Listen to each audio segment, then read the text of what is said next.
Hello, everybody, and welcome to another stellar episode of Writing Visual Studio Extensions with Matt. That's me. And as usual, we have the talented producer, James, with us. Hello, James. Hey, how's it going, Matt? It's good to see you. Good to see you too, man. How are you been? Oh, I'm super good. I'm just rocking the C sharp. Had a beautiful .NET Conf this week. Mm-hmm. Yeah, it's a little not great outside, but I'm inside, staying warm. And I realized we need to get a new photo of your studio for that countdown and for the thanks and be right back, because the one that's in the countdown is before construction, and Oh, now it's got a that's right. plant, so it's official. Yeah, that's true.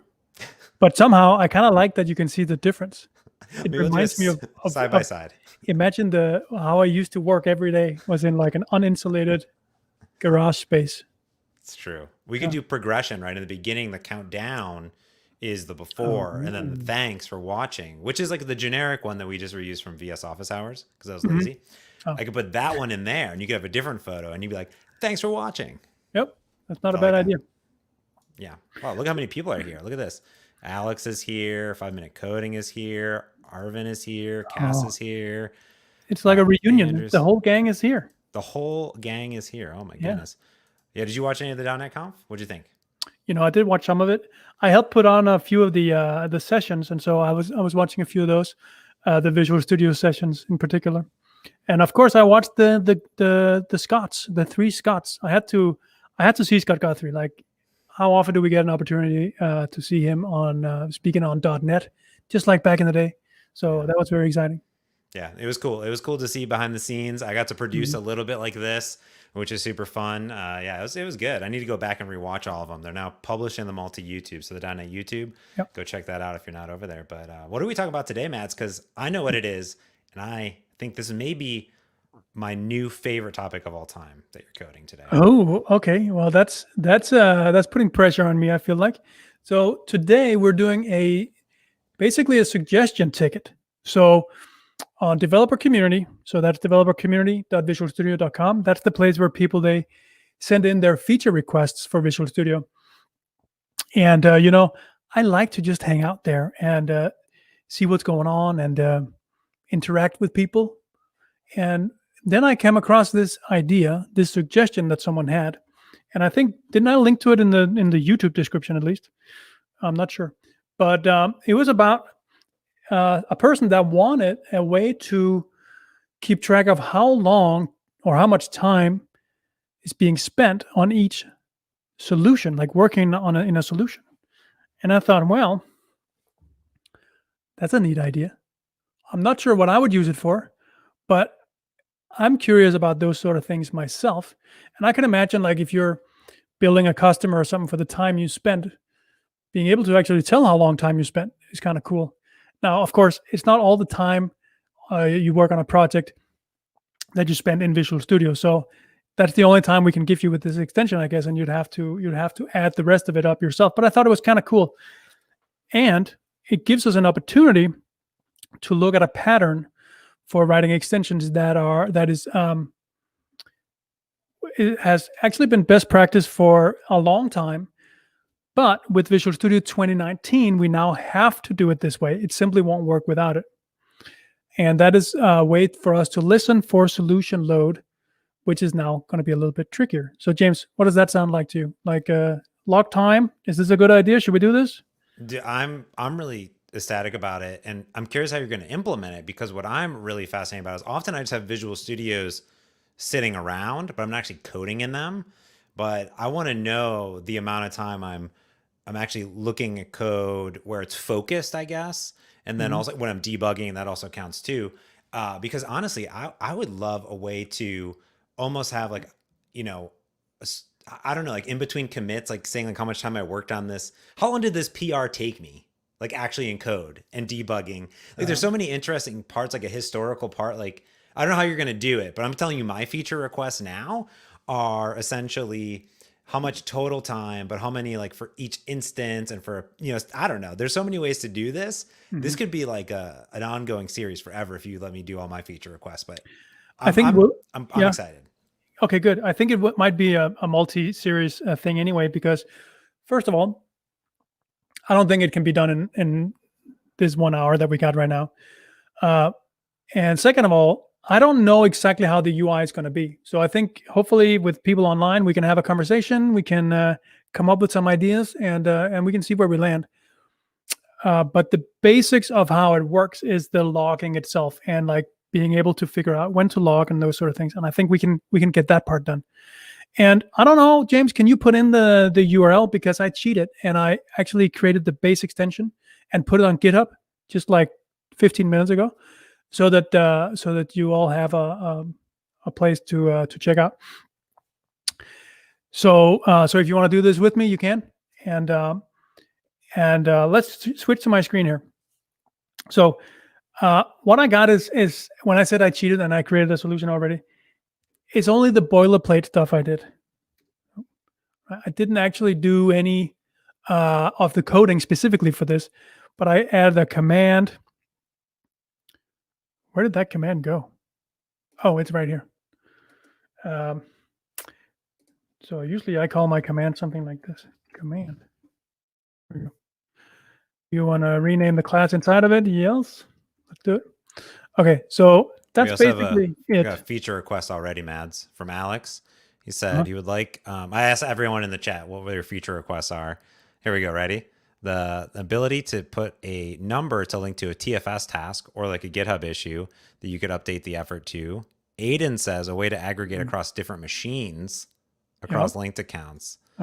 Sync to Azure DevOps. There's a lot of good stuff. I'm excited. Yep. So these are all, well, the TFS ID thing, that's an interesting one. Or GitHub ID, right? Issue ID or whatever. When it comes to like across multiple machines, I know how to do it, but that would take even longer because it would. And but the way I'm going to code it is such that we can plug those things in as we get the time. Okay. So I did think a little bit in advance. Okay. So let's talk about the big item here for how this thing is gonna work, and what caveat we have in Visual Studio for that. So on a fundamental basic level, I want to measure the time I have a certain solution open in Visual Studio. That means when I open the solution, I'm gonna start the timer all the way till some other event happen. For instance, I close Visual Studio, or I close the solution, or Visual Studio crashes, or I'm idle, or my Windows machine is locked because I'm leaving for the day, but I leave the solution open, right? So there's all these triggers for it to end, but there really is only, and the triggers to begin would be solution open, and probably also, like if it already was open, that I unlock, or Visual Studio takes focus again if it's been unfocused. So there's a bunch of both entryways and exit ways here. But for the sake of right now, I'm saying the only entry is when you open a solution. So let's do that first. Okay, and this brings us to the funny thing about Visual Studio. So how do we listen to solution open if our extension is not loaded? Because we don't want to load our extension before we have to, right? Before the last possible time where we have to. And in this case, that means when a solution is open. If I open Visual Studio without a solution opening, don't load the extension. We don't want to add that overhead when it's not needed. Okay, so as a lot of you probably know, the way extensions load in Visual Studio 2019 is that they always load after Visual Studio is done opening up. And then there's like a 250 millisecond of idle time. That's when loading of extensions start. So if you open a solution, and that's how you open Visual Studio, by double-clicking an SLN file or use the Windows jump lists, your extension won't load till after the solution has loaded, and then plus 250 milliseconds of idle time, and then they load. So if your extension listens for solution load event, that never happened, because that solution load event happened before your extension was initialized, right? So we basically have to when our extension is loaded, we have to test whether or not there is a solution loaded already, and then do our thing. But we also then have to hook up an event listener so that we can listen for them all. And so let's go to the browser, and I'm gonna go to the Visual Studio SDK samples. So here's how you do that. Just search VS SDK samples, and the very first thing that comes up is right here. Oh, Stephanie, she used to be program manager on the extensibility team when I joined the extensibility team, but she's not there anymore. Okay, so the Visual Studio extensibility samples. And this is a repo full of good stuff. There's also some old stuff, but I've cleaned up a bunch of it. But here's one that we want. We want the solution load events. And look, it actually has the whole explanation on how to do it. And it describes the problem that I was just talking about, like how our extensions are loaded late. So the new pattern that we have to do is we have to specify the package autoload when a solution is opened. And then we have to check if a solution is open when package initialization is done, and then act. And then add event handlers. So here's how we do it. We're going to do I'm just going to copy and paste this because that's how we code, right? Search-driven development, coding by pasting. Is that a thing? Maybe. Okay, so we need some. Okay, so now I'm saying load this extension when a solution is opening. So we don't want to load before. And then, I should go down here. And then I'm just going to copy in some stuff here. And we're going to talk about them in a second. There we go. All right. So I need a couple of namespaces, solution events. So this one is a great one. We also need using system threading tasks. All right. So let's see what we're doing here. I forgot to zoom in. Sorry, everybody. That's more readable, I think. So, okay. So my package now is auto-loaded when the solution is opening. That's what this attribute up here is doing. And then Visual Studio will call initialize async. And so first we switch to the main thread, and then we initialize our command. We haven't looked at that yet, so let's just ignore that for now. So now we're going to ask, is there a solution loaded already? Okay, that's the first thing we're going to ask. So how do we find out if a solution is loaded? Well, we go down here, and we include some namespaces. There we go. And what is this complaining about? Oh, hang on. Can we say get solution async? Can we use this new pattern? Because I just really like this.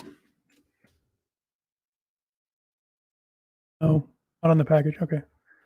It's okay. So we do it this way. And we need to assume present. And this is just assume present, basically just checks whether this is null, and then it kind of alerts us in a nice way. So as extenders, we get notified if we're requesting a service that's not there, or there could be a situation where services have been unloaded when Visual Studio shuts down, for instance, as we're requesting it. And so we get like this error so that we can fix it. It's not so that the end user won't see it. Okay, so we're basically going in here. We're getting the SVS solution or IVS solution service. And then we're getting a property, which is solution open. And it spits out like an object. And then I can just test for whether the value is it a Boolean, and then return the value of that. So let's say here, it like suggests that I can maybe do it smarter. I'll use var. Okay. It wasn't that smart. That's probably what I want up here too. Okay, so now I know whether the solution is loaded. If solution is loaded, then I'm gonna call an event handler, which absolutely does nothing right now. And then finally, I'm going to hook into solution events and say, hey, on after background solution load complete, add the event handler. So this is where I'm now going to go in here and say, okay, this one fires, this event handler right here fires if there is no, if a solution is loaded, like when I should start recording. Here's a little trick, everybody. Check this out. If you have an event handler that wants an object and a sender and object usually, right, or event arcs, you can just say they're equal to null. That means that you don't have to specify them anywhere. See, you don't have to specify it up here. Pro tip. If you don't need the sender and the event arcs, and otherwise you shouldn't do that. Well, you could do that anyway. Just check for null. I'm going to use that all the time. I always have those on like click handlers and other things like that. Mm-hmm. And I totally forget that I could just do that. That's genius. Yep. And it doesn't break the contract. So even if you got some, if you have some overrides from a base class or whatever that requires you to have or an interface, then you can still do this trick and you still adhere to the interface. Okay. So I hope you're with me so far that this is how we're going to listen to, this is our starting point. This is how we're going to start logging our time. Now, okay, so there's a few things we need to do. So a time range is specified in C# at least using the time span object, right? System.timespan. And so that allows us to basically say, hey, you worked on this for like 2 hours and 19 minutes. So one way we can do this is to just log time spans. But we could also do it with start and end. That's another way of doing it. The problem is we don't always have an end. If Visual Studio crashes, if you get a blue screen of death on your machine, we lose that data. So imagine you worked all day, 8 hours, and then blue screen of death, boom. We're not logging anything. So I think we have to log every X amount of minutes. James, does this sound crazy? Like, I feel like we have to say every 10 minutes we have to write. Say, yeah, we're still here. And then say, okay, now we have a bigger time. Like basically add 10 minutes to the time span. Is there like a focus change event that you have that you can kind of loop into in a way? I mean, because ideally you could see like if Visual Studio was minimized or something else happened every once in a while, I guess, like, maybe every minute, every 2 minutes, things like that. Like, hey, is it in focus? Okay, log something. 10 minute seems kind of far out. But I know you also don't want a timer that's running constantly because now we just have a random timer running. But I'm okay with that. Yeah. I don't think having a timer running is any problem. Okay. Yeah, I kind of see like what mode is it in, but you'd want to stop the timer when it goes into the background. I lose focus because imagine you're on dual screens and I have Visual Studio over here, and I have Stack Overflow or Dev Community on the right side. Am I still coding? Like, am I still in it? It's a good question. I don't know. So that's an interesting one. So let's look at that. So, and see, when it comes to WPF, I always forget things. I need to add some references. I need to add window space added maybe. And so it could be that. It could also be presentation, like presentation core, presentation framework, like that maybe. Okay, so because what I want to do is we can listen to focus. So we can say something like application. And if I can spell it right, application system windows current or main window dot activated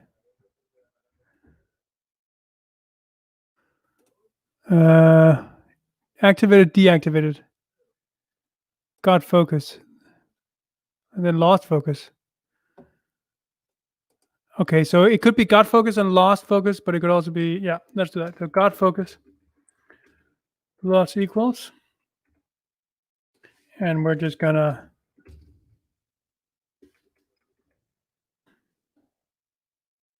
So, okay, so now we have lost focus and on focus, right? So I like to call them that, on focus.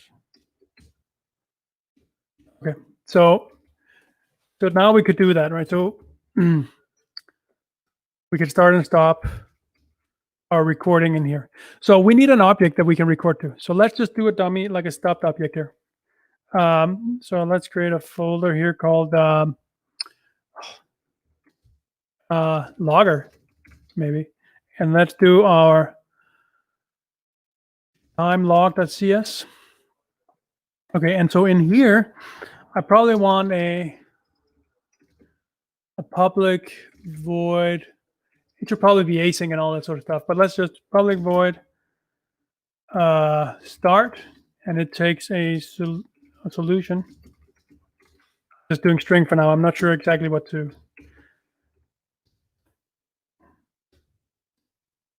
Start, stop. Okay.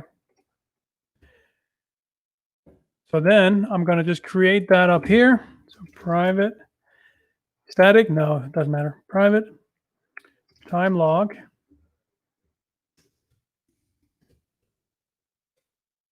And I don't know if I'm going to have any dependencies, so I'm going to not initialize that before I am in my in here for my extension is initialized. Just because I don't know exactly. Like for instance, log equals new time log. Because if I were to do something up here, like if I were just saying new time log here, right, and then sometime inside my time log, I would have to access some services. Well, those services might not be initialized, so because this one will run before my initialize async, and Visual Studio might not be initialized fully, and these services might not be available, and I get like into a weird state. So I like to wait till I get down here, if that makes sense. Okay. So when I've lost focus, I want to stop logging, right? And if I got focus, then we can start again. And if a solution is open, we also want to start. So that makes sense. Of course, the problem here is that we need to pass it in a solution, so we need to get a solution. So what do we have here? Soul service. Okay, so what's our solution? Get property. Isn't there like a GUID? Get property. Let's just get property and see what we got available. Should probably just copy this line. Okay, so let's get, this is name.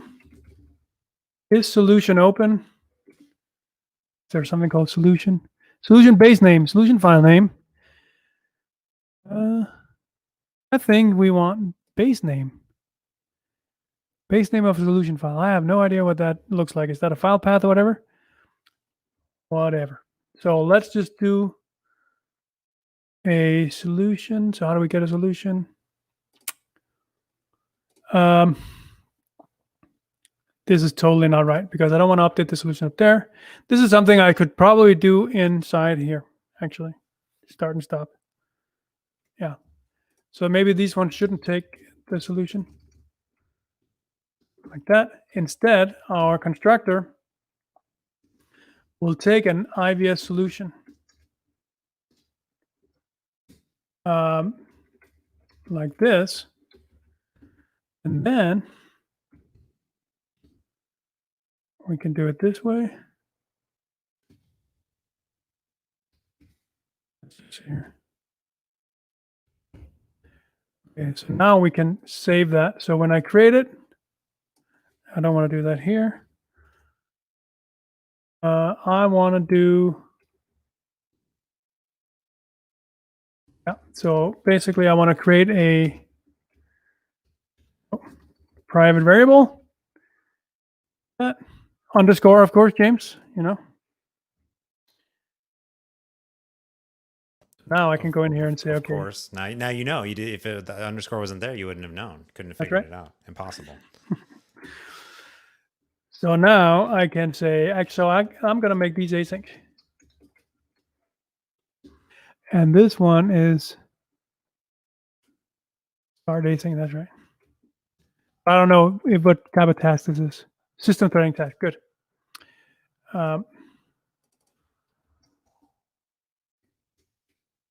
There's also a task defined in the Visual Studio SDK. Okay, so now we can go in here and say, why are you complaining? Oh, because it wants me to. I'm going to say await, and I'm going to say thread helper .jtf switch. Here we go. Switch the main thread, right? Why is this complaining? Yeah, because task is now an ambiguous reference, so I have to do it like this always. This is the bane of my existence right here, James.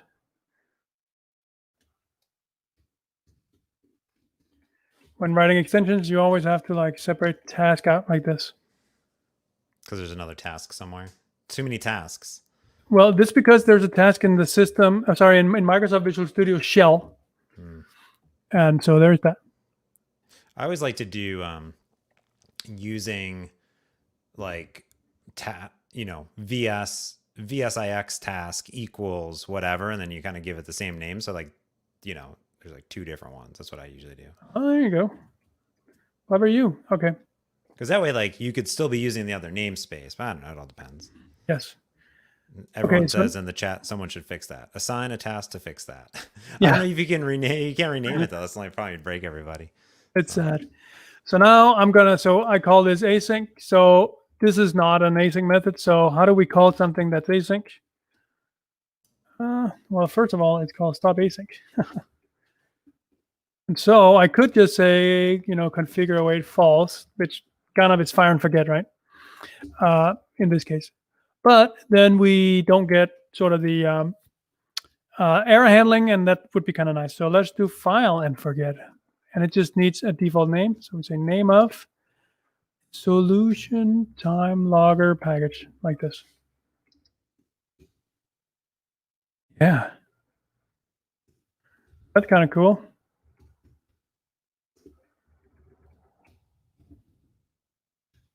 Boom. Okay, so one of them was stop. One of them was start. This one was start. Okay, so this file and forget is something that ships with the Visual Studio SDK, and it allows us to do basically fire and forget, but it's handled. So if there's any exceptions handling in start async on a different thread, it won't crash Visual Studio. That's kind of nice. We like that. Oh, you're gonna have to explain file and forget. And I know what it is, but 5-minute coding, brand new to this one. That's true. That's true. So fire and forget is how I usually called it. I'm confused why they call it file and forget, but I see why it's the same thing. So for me, fire and forget basically means I want to execute a task, but I don't care when it's done. It's not gonna return me anything I'm gonna use. I'm gonna just start it and then forget about it. And also, if it fails, I feel like this is a case where I don't really need to worry about it. This is not really a mission critical thing we're doing here, right? So having like fail safes and failovers and resilience and all this sort of stuff, though it's good to have, it's also like making something very complicated that maybe isn't important enough to warrant that complication, if that makes sense. So fire and forget just means do it. I'm fine. Don't report back. Okay. So that was our basic logger. See, already from the beginning, I'm totally copying myself here, right? Like it already makes me cringe and want to refactor, and I haven't even written anything yet.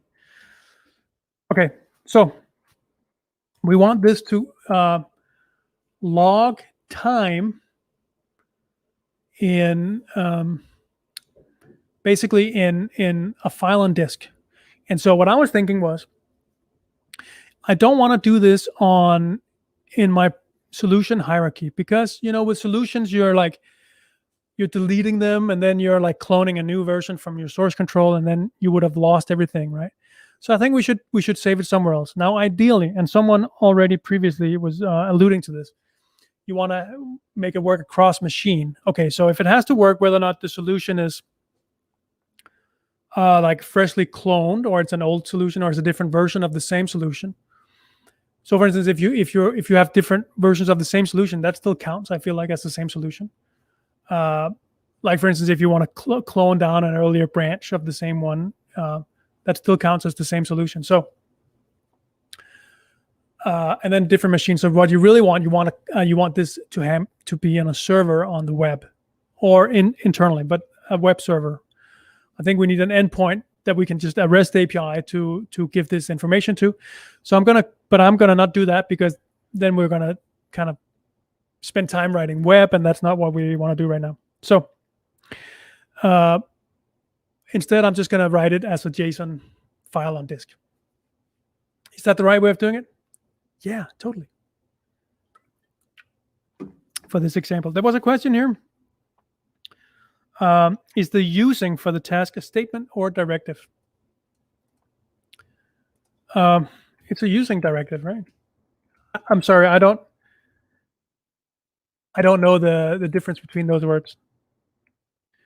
But it basically means that if I use the task type, that means it's this particular task, not any other task that could have been defined in other namespaces. It's this particular one.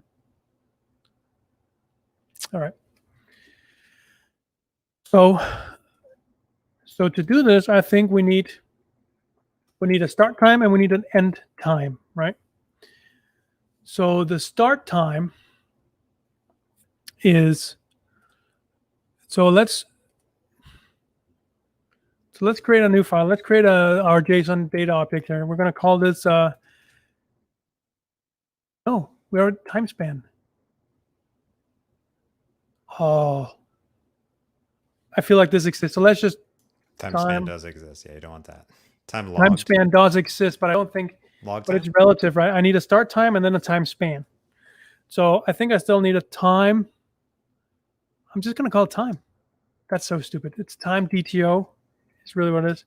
Data transfer object. Time DTO.cs. So in here, I would have a date time start, and I think actually I would just do the same, and I'll have an end. Okay, so that's kind of weird, but here's my idea. Whenever we start recording, I'm gonna populate the start timer, and whenever we have what's called flush or an update, so whenever the timer ticks, what are we going to call this? Update. We update the we basically update the. Oh, but how do I know? How do I know? So that means I need to keep that object alive. Okay, so, oh dear. See, it already complicates everything significantly.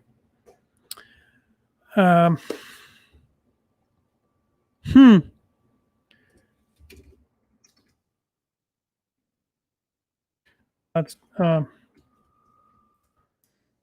do something like mutable by default. Okay, let's do all the correct things after the fact, and let's just write something now. So I'm gonna start. Let's just do start, and then we can refactor. So what I want to do is I want to save my start time. So let me create a new DTO here. Create a new time DTO. We're going to set start equals date time now. Okay, UTC now. And there's no end. We don't have an ending here.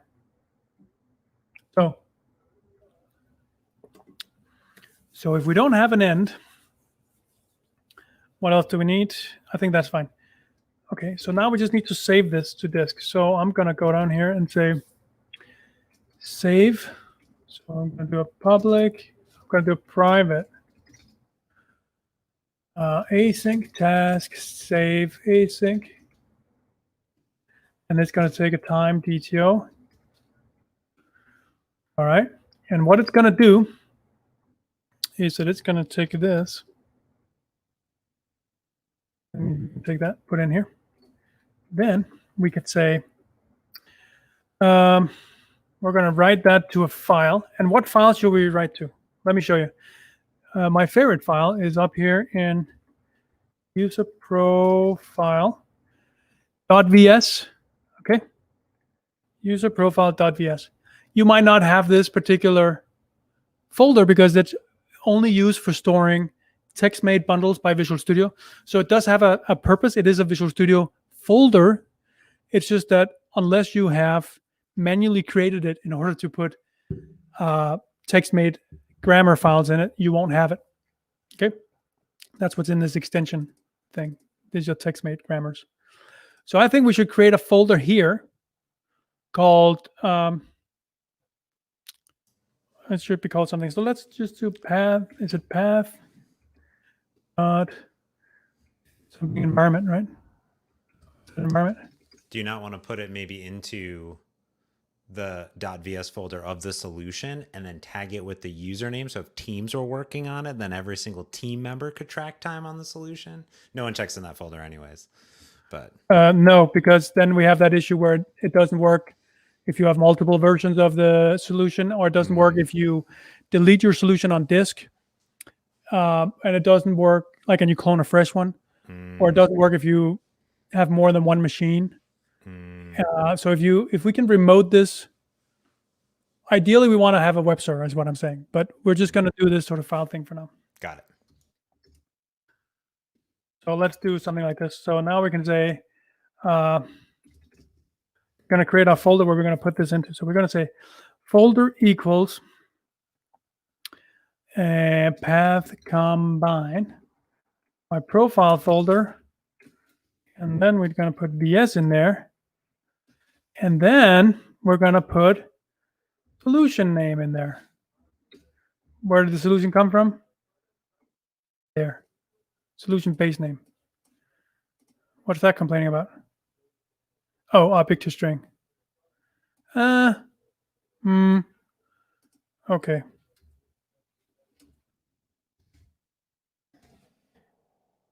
Actually, just do it this way. Then we crash hard if there was an issue. That's easier to figure out here in the beginning. Okay. So now we're going to use a little helper. So as I said, the .vs folder does not necessarily exist. So how do we make sure this works? Well, normally you would say directory, directory.create directory, and you would put the path in there, right? And we could, but there's a different way. And it could be file path utilities. No. It's one of the utilities. It might be package utilities. Ensure output path. So here we ensure a path exists. How cool is that, huh? Pro tip. Pro tip. Yeah, go check out these utilities. So COM utilities, package utilities, VS Shell utilities, hierarchy. There's a bunch of utilities that are all very nice. There's even JSON utility. What the hell do they do? Get properties of JSON. I think. Try get content of J value. What is that? The Boolean. Oh, okay. Let's see what this. Okay, so there's a few things. Maybe they're helpful to you. And so now we just need to serialize our JSON. Is that like JSON convert dot serialize object? Okay. So we're going to serialize our DTO. What does that return? Is that a string? I want to write it to disk. Don't give me a string. How do I write it to disk?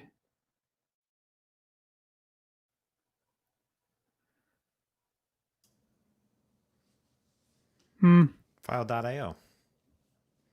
I don't think you can write it just to disk. Oh, yeah. Silly me. You're right. This I returns. I got you, Mads. I got you, Mads. Oh, damn. Yeah. And then we can always say file dot write all text. Path is oh,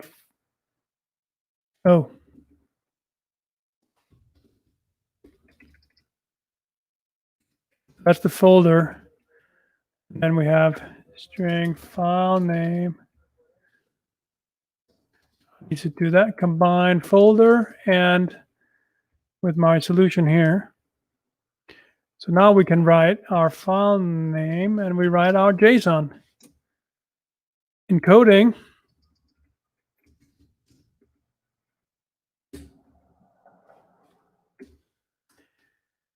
Come on, UTF.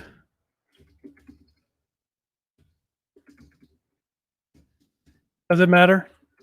Probably not that much. And of course, we could use we could have used the async way of doing that by using the stream writer. But for now, we're just gonna do that.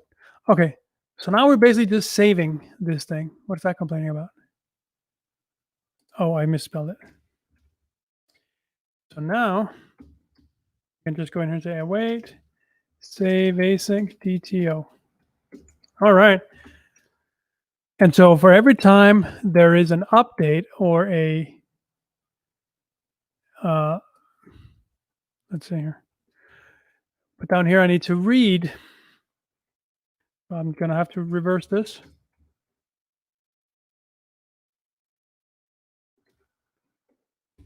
So save and then read. And here I just need to get solution name. I need to get all that. And then I need to get the file name and then say if file exists,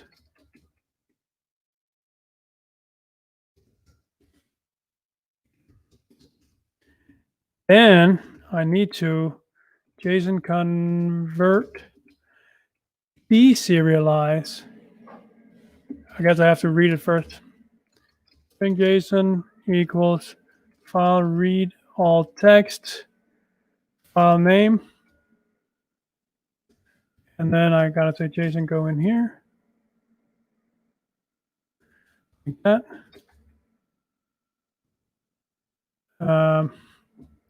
Deserialize object. I feel like there should be a way to do this.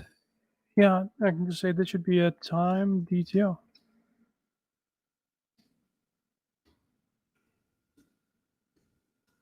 So this is a task of time DTO. Whoop. And then it's complaining that it doesn't have a those. All right. So I think so far so good, right? We can now read and write. So when we want to update, so every 10 minutes or whatever, however we want, or 1 minute, we just go in here and we say DTO equals await read async. And of course, that one does not take a DTO. Like that. And then we can say DTO dot end equals date time UTC now. And then await save async DTO. Yeah. So that's update. I feel like it's also stop. I'm not sure exactly if there's a difference between any of these. I'm just going to call one from the other. Does this make sense so far, James? I think so. We have some good comments in the chat. We got 5 Minute Coder said you could save the time span between the two instead of the time itself as an option. I mean, yeah, good. that was my original idea, but how do I do that? If I ping every 10 minutes, I need to know when I start it. I have to log the start time. Right? Well, I mean, you could log the every 10 minutes. Yeah, that's actually true. I could just basically, I could have a counter that I just increment by 1 every 10 minutes. This allows you to maybe do different start and stop events, right? So if you had, for example, hey, we're actually going to stop because it's gone into the background, then you can always have this start and stop, which would allow you to calculate it no matter what, I guess. So it might be a little bit easier just to have it for No, context. no. This person is right. I should just use the time span Oh, there we go. because now I actually have to do a list of time DTOs, right? Yeah, there you go. It says you can't pause with the 10 minutes. Like, Time span is fine. darn it. Good question from Equinox in the YouTubes. When writing extensions, you have to be careful with delaying the main thread, like how you shouldn't wait on the UI thread in WPF, or does VS prevent that from happening? In WPF, when you don't wait for the UI thread, that's absolutely right. So if you use any dispatcher events, for instance, on WPF, that's going to be problematic, as well as in Visual Studio. So the safe way to like go back and forth between threads so that you don't accidentally marshal without knowing it and creating deadlocks and whatnot is to use the thread helper, the joinable task factory, this thing. So that's an implementation. You can actually use this without Visual Studio. You can use this in your own WPF app. It's kind of silly, but if you take a dependency on this particular Microsoft Visual Studio threading, there's actually, as far as I know, there's not, it works outside the context of Visual Studio. So, okay. So I think what we're doing is right. We just need one here thing called update. So we just need one update mechanism, and all it does is that it adds X amount of minutes to this file. So no reason for doing JSON. But I mean, the thing about here is that it would be cool to kind of, you could do chart and over time see how if you log the individual events. Yeah. So instead, let's just write.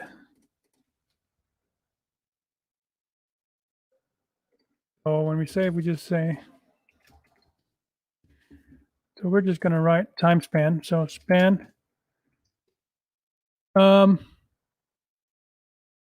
Minutes, right?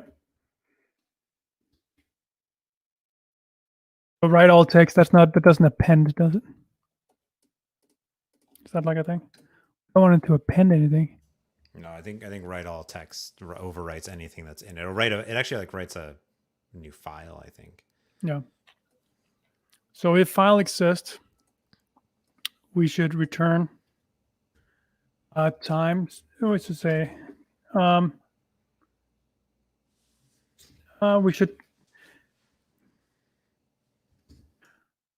we should basically read the file, read all text, and then we should say if integer int try parse, right? Content. So if it's an integer, then we return time span from minutes. That wasn't minutes. Out int.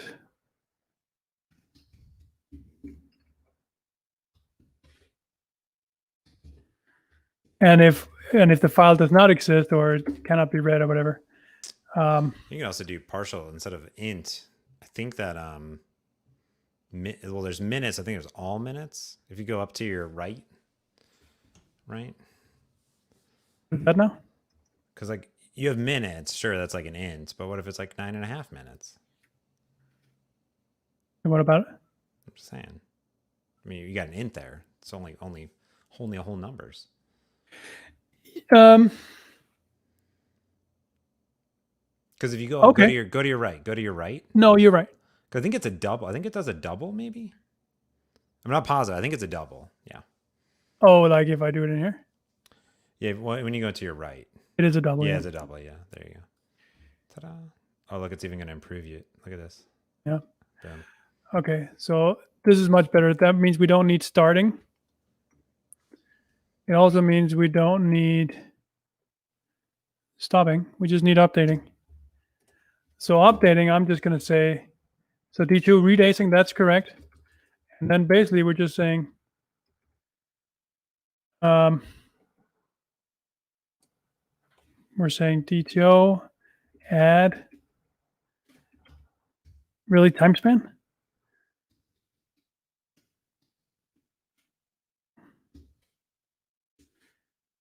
I feel like, how do we do this? How do we know? How do we get the right thing in there? like 10 minutes, from minutes 10. That's if you have a timer only. Okay, that's fine. So let's just do this for now. So now that runs, it does all that sort of stuff. And we can then say, yeah, we no longer have, we have log.update. That's all we have.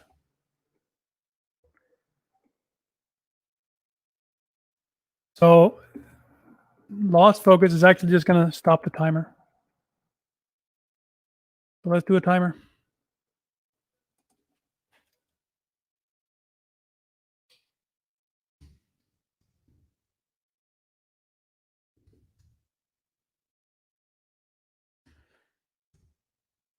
So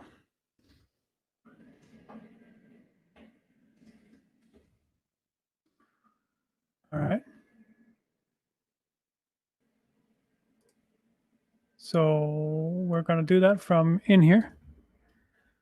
We're going to say timer equals new timer, system threading timer. That's one of my favorite timers. Not true. I don't have a favorite timer. See, I can't even new it up. It needs arguments. Timer callback. That's not the timer I wanted. Where's the timer I wanted? Is it system timer? System timer. There it is. Yeah, you want to using timer equals system.timers.timer. That's the best timer to time. Is that your favorite timer? In my personal opinion, if I'm going to use a timer, that will be my timer. All right. Pro tip, people. James. People, if they follow me on Twitch at all, then they know that I have an application called My Stream Timer, and it's for like counting down. Like, actually the countdown that I use My Stream Timer to capture a countdown and then did it. But I've gone back and forth between timers, but then also now doing just like a thread that just kind of keeps going and just, I do start new thread and then it just updates every second to do it. Because you do a task.delay, you're just like, oh, start this thread and do this thing. And then I have a cancellation token. But I did start with the timer, and that's normally what I would go to. But okay.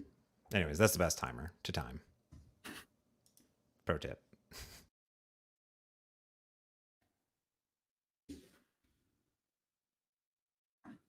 Could do something like this. Does this work? I think it's... This is very JavaScripty. What we can say, if timer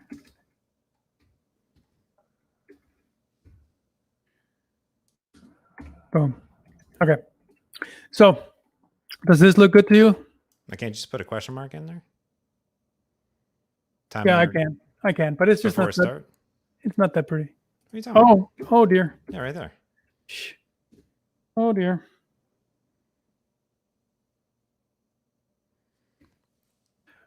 This is starting to look, it is slowly starting to look like something, I guess. What's it complaining about here? Oh, I never assigning a value to it? That's not true. Maybe you're never using it. Oh. So Visual Studio is so smart that it's like, hey. But that's okay. I don't need to use it. It's using itself, right? So maybe we should, yeah. So you could argue that this could just be, I mean, we could just throw away object. We could do it as a, just a kind of a static. It could even be static. Actually, this time lock can totally be static. Anyway, but maybe this is not the time. Okay, so far so good. Let's actually run this. Let's take a breakpoint somewhere. There, and there. You know what you could do is you could do a new time span from minutes to milliseconds instead of doing math. Does that math get compiled? It just gets compiled though, right? 10 times 60 times 1,000? Yeah, I don't know. Interesting. You know what I also want from this that I hope you're going to do is like have in the bottom bar there, it'll tell me how long I've been working on it, like next to the solutions, like it counts up every minute. What, down here in the status bar? Oh yeah, that'd be sweet. Is that what you're saying? Yeah. That's possible. It is what they call strongly discouraged and not recommended. And because the way to do it is that we have to basically go in and inject something directly into the WPF of Visual Studio itself. Mm, And they frown up. They don't like that. They frown upon that. They say, not fans. "That's a bad idea. Bad things might happen." I agree. Mm. Bad things might happen. So now we're going to load a solution. That means that our extension should initialize after the solution is completely done running, or sorry, opening.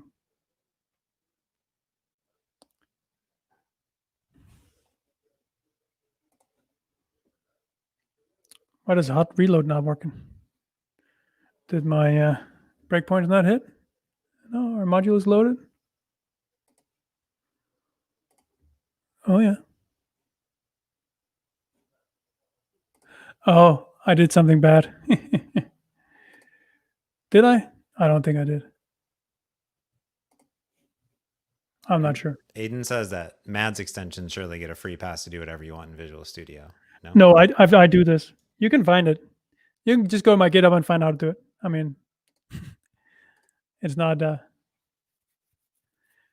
show the shortcut or learn the shortcut as an extension that does it. You can take a look at that. Dial tools, like Surface Dial tools for VS does it too. Allow background load true.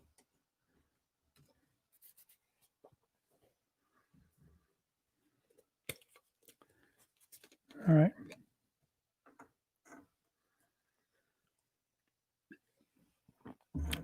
But I think like setting up a full service, like a web service, and do something with charts, and you can see over time how much time you spend on each solution. That would be, I don't know how useful it would be, but it would be kind of cool. I used to use a tool. There's a few tools I used to do. There's one that you can get for like Windows and Mac, like some time tracker thing, but like it like will tell you like how long you spent on every website, on every app that you use. I think it's a little creepy, but it has the charts. We used to use it was the very first company I worked at when I moved to Seattle. Use it. It was like it's like the ultimate, your bosses want to track everything you do. But for me, this is cool because this would be like how long I'm working on stuff, right? Mm-hmm. So I used the time tracker as well. It was just to see how focused you are. I forget the name of it. I was really voluntarily good. install it. Really Yeah, good. Yeah. So why is our extension not initializing? It could just be that it takes a little while here. Let's look here. Oh, there it is. Whoop, there it is. Okay, start the timer. Okay, what's the interval? 600,000. Is that 10 minutes? Maybe. F5. Let's run. Okay, so I don't know if focus on and off. No, see that? So that's not focus. I was playing around with this earlier. That's actually a different way of doing this. So these ones don't work. They don't trigger. So, but that's good to know. So let's just do it so that we do. Okay, so you say time span from, I'm actually going to do from seconds. So just do it every 3 seconds. And then we're going to say milliseconds, right? Total milliseconds. That's kind of what you were saying. So now it's kind of readable. Okay, so in order to do that, instead of application.current main window, there's something else. It was current.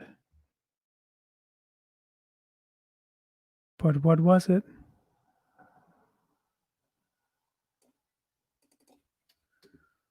Windows. That wasn't it. Okay, who's going to be first in the comments to figure this out? There's also more than one application. System dot windows dot forms dot application dot current.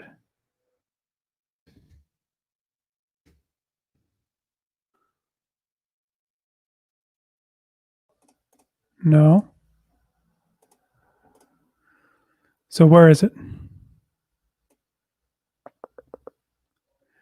Current culture. I feel like I did this already. Let's do a search on. Let's do a search in my repos. I think that's probably where it was. So I would have done something about focus.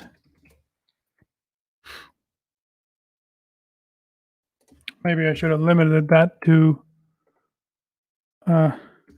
.cs files.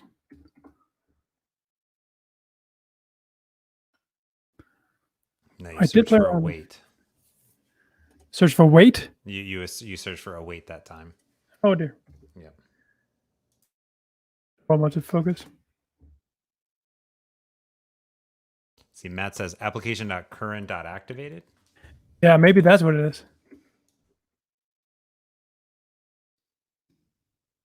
Maybe that's what it is. Activated and deactivated.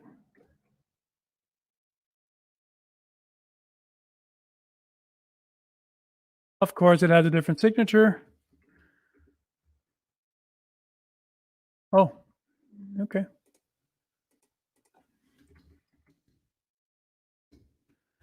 Unactivated, on deactivated. I think that's exactly it.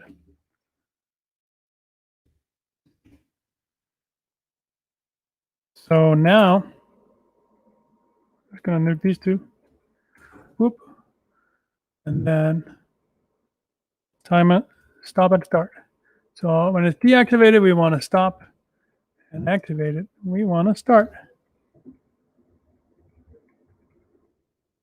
Okie dokie.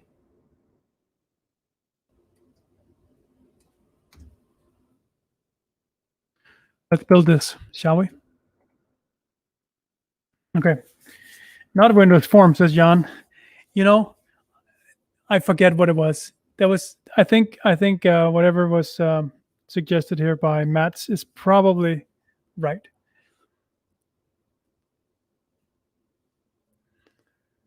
All right. So we're loading. And of course, we can always check the task status center right here. James, did you know that this thing down here is called the task status center? The thing that's in the very left corner, like this thing right here, the task status center. Oh, Look, that's a the middle fancy one name. here says loading extensions, load pending. It's not doing anything yet. It's not ready. But it is going to use some cycles to animate that bar.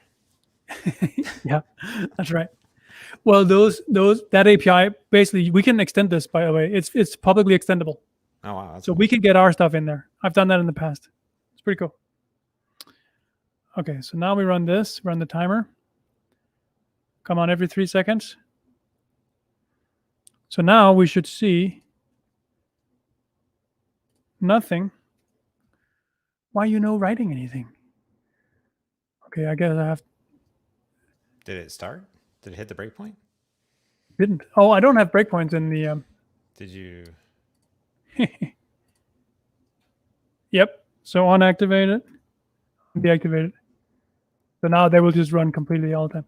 Okay, so that starts and stops. But don't you? Did you log it? I Where's your elapsed? I didn't. What do I have to do? Oh, oh, you know I have why? to save on elapsed. That's right. Yeah. Remember you had your log, and then Visual Studio was like you didn't use anything. Yeah. Because you didn't log. You didn't log it. I Remember you feel got like- rid of the logger. Remember when you got rid of your logger? Yeah. That's great. Pretty awesome. Okay, so then we're going to say timer that ticks. No elapsed. Let's just do this, right? What do you think? Mm-hmm. And then we do. Why is that complaining? Oh, because I already used the. Okay, so let's just do it this way. Let's just do it the right way, maybe. So on elapsed. So my sender. Oh, what is E here? Signal time. It's a date time. Okay, well, let's instead just get the timer here is now. So var timer is, okay, let's get that because that gives us our ticks. So then we can say var, no. So interval equals new time, no, time span from milliseconds, timer dot interval, boom. And then we can say log dot save, what's it save async? Which is not public.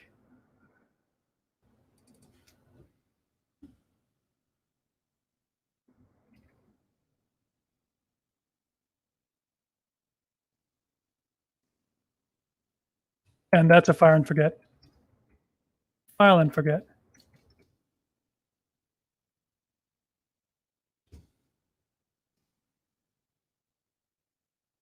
Solution time log package. Boom.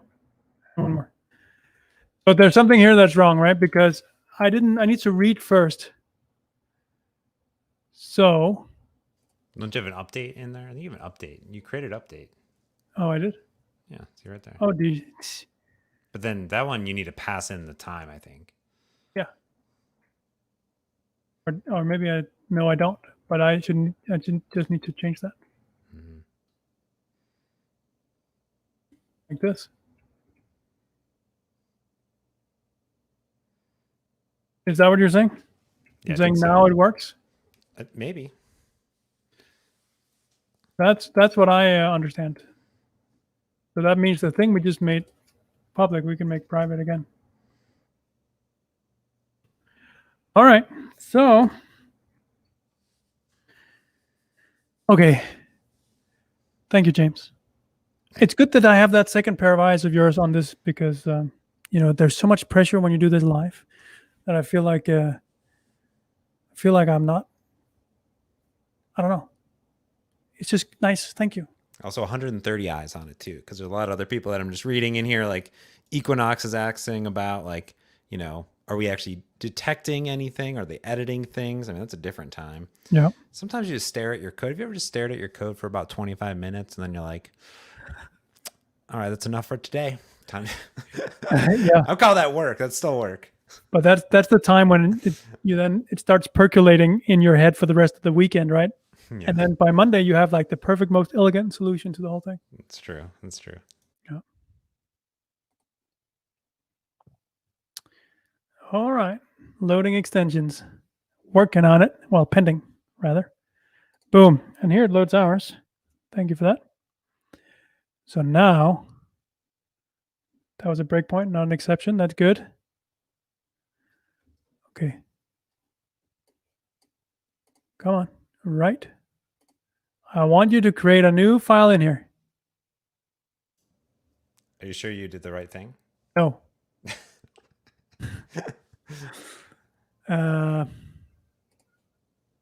This one should hit every 3 seconds. From seconds 3. Yeah, put a breakpoint in there. Oh, I think you have to. Do you have to enable it? Really? Does start not do that? I don't know. That is total BS. I don't have enabled. It's a true false, yeah. And do I still have to start it? Let's just probably not, but let's just do this. That makes me feel sad if that's the case, Don't quote me. Don't quote me. I'm looking at my code for my stream timer. Yeah, I think yeah, I think you don't. Oh, you also have to do auto reset, by the way. Why do I need to auto reset? Oh, do you? No, I don't know. No, you don't. I think timer, you don't start or stop at all. Timer dot, I have elapsed, and then I can enable it true false, but start and stop would be what I need. I think start and stop maybe. How does it read the documentation? Does it maybe reset the current time to 0? Oh, I think that's what it does. I think stop literally stops it and resets it to 0, perhaps. okay. But it has to be enabled, I'm pretty sure. Uh-huh. I don't know. I don't know anything about code. I see. I'm just a mystery voice behind the scenes. Okay, here Oh, we go. Yeah, yeah. Aiden, you want to read it? Go for it. Yeah, so auto reset gets or sets a Boolean indicating whether the timer should raise the elapsed event only once. So Well, false, yeah. I guess. True. Okay, so now timer is here. What's our timer interval? Oh, yeah. True is repeatedly. So you do want auto reset. We'll find out in a second. So it definitely runs now. But does it run all the way in here? Dun, dun, dun. What? Well, the file doesn't exist. Oh, the file never. Yeah, that's okay, but it's going to be written. Console Lab 1. Look at that. And of course, where's the open with? Very top. I forgot to give it a file extension. So 0. 0. Come on. So is it no longer hitting? It's no longer hitting the elapsed. Okay. So I think you're right. The start and stop, I have to do enable true false instead. Like this, right? Mm-hmm. And then that's not going to work because it doesn't like you. Why doesn't it like me? Oh, there we go. Yeah. So I want to do if. Yeah. Uh, It's unfortunate. fixed formatting. That's a new one. Oh, so Equinox is saying start sets enabled to true. Yeah. Yeah. That's what I thought. Maybe auto reset needs to be set to true. I don't want it to reset. I do want it to reset once I open another solution. No, I think auto reset is it will do it again. Right? It'll be like after one elapse, it'll elapse again. I think that Jan is correct. I think enable is like pausing it, basically. So should I set this to false? I don't know, docs. Equinox says, if start is called and auto reset is set to false, the timer raises the elapsed events only once. Oh. The first time the timer elapses. If start is called and auto reset is set to true, the timer raises the elapsed event the first time the interval elapses and continues to raise the event on the specific interval. Always be resetting that. Yeah. Okay. So that like makes this. sense. Yeah, that makes sense. So okay. I guess you can remove that enabled. The question is to stop. Everyone's already in the docs. To stop reset the timer to 0. Because we wouldn't want to reset it to 0, right? We only want to reset it to 0 when you open a new solution. And so we should probably do that. The first thing we do here on the timer when we create a timer is just to call stop.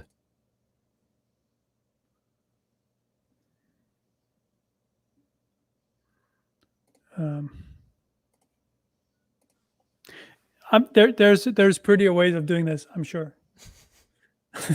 Yes. Well, if we can figure out how the 25-year-old timer works, we will get it done. Yeah.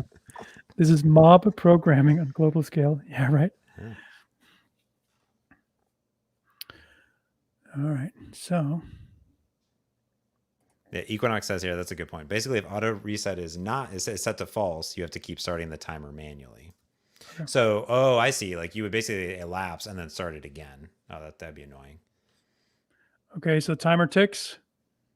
Does file exist? Yes, file exists. Boom. It reads. That should do it again. Timer doesn't tick. Yeah, it ticks again. All right. Now, Okay, if I didn't know better, I'd say it works. Well, What does it say in the file? exactly. Ooh, What does it say in the file? 0. What? So didn't I add? Okay. So first of all, What are your minutes? let's give this a file extension. There we go. Yeah. That should be refactored. Yes.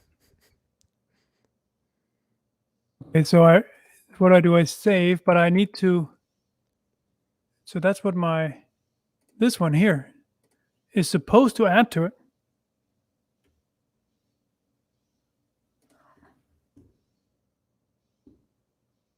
So that works. Time logger works.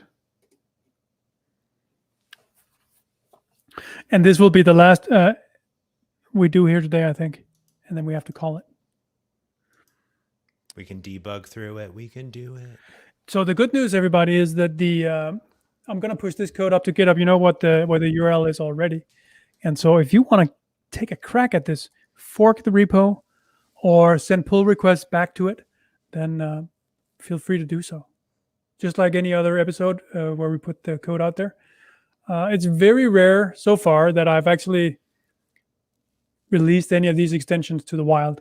I think the Julia language I made on the TextMate stuff, I think that was the only one that actually made it onto the marketplace. Other than that, I'd rather not do it and let you do it instead if you want to, because you probably have some ideas for improvements beyond what we can do in this sort of show. So with the time that we've got.